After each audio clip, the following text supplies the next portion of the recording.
Hello friend, नमस्कार। मैं हूं आपकी संजय यादव और हमारे संजय यादव अवधी ऑफिशियल चैनल में आप सबका स्वागत है। तो आइए, मैं आप सबके लिए बहुत प्यारा सा कजरी गीत लेकर आया। कैसा लगा तो आप लोग जरूर कमेंट में बताइए। चलिए मैं सुनाती हूँ। हमरा बलम सखी बटरई मुनावा, हमरा बलम सखी बटरई मुनावा, भेजी दी है चूड़िया कंगनवाना, हो भेजी दी है चूड़िया कंगनवाना।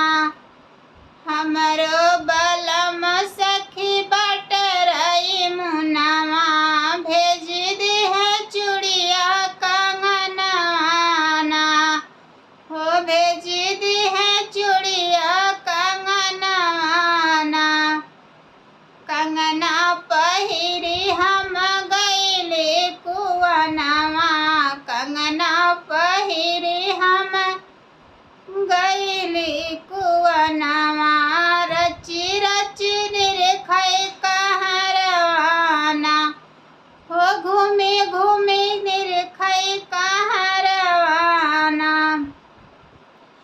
कंगना पे नजर लड़ायो न कहरवा, कंगना पे नजर लड़ायो न कहरवा, मोर पिया बटरई मुनवाना, हो मोर पिया बटरई मुनवाना।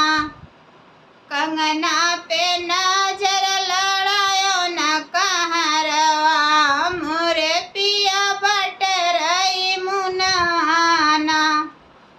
रची रची नगवा जड़ा हो बारी धनिया, रची रची नगवा जड़ा हो बारी धनिया, तोर पिया बटरई मुनवाना, हो तोर पिया बटरई मुनवाना।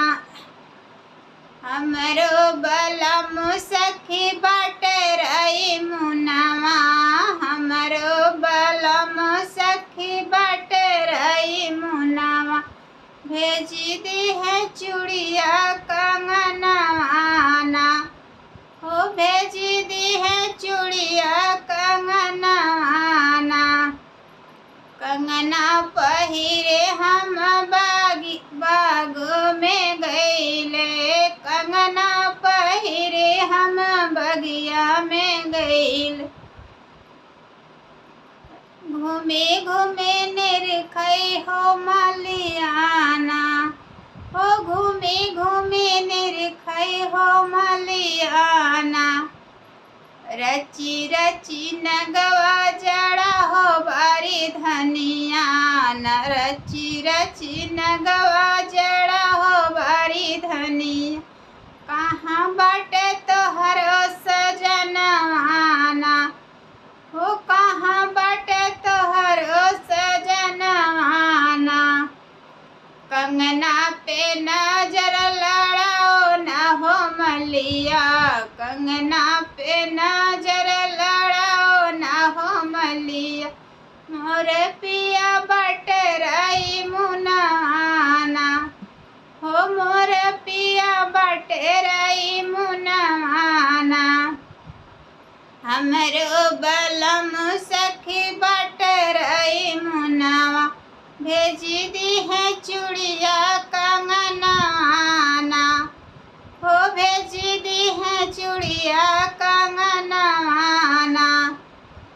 चूड़िया पहिरी हम खेलन के गईल, चूड़िया पहिनी हम खेलन के गईल, घूमी घूमी निरखै, घूमी घूमी निरखै हो सखिया सहेलिया, कहाँ सखी तोहरो सजनवाना, हो कहाँ सखी तोहरो सजनवाना। कंगना पे नजर लड़ायो मोरी सखिया, कंगना पे नजर लड़ायो नहीं सखिया, मोर पिया बटरई मुनवाना, हो मोर पिया बटरई मुनवाना। बलम सखी बटरई मुनवा भेजी दी है चूड़िया कंगनवाना, भेजी दी है चूड़िया कंगनवा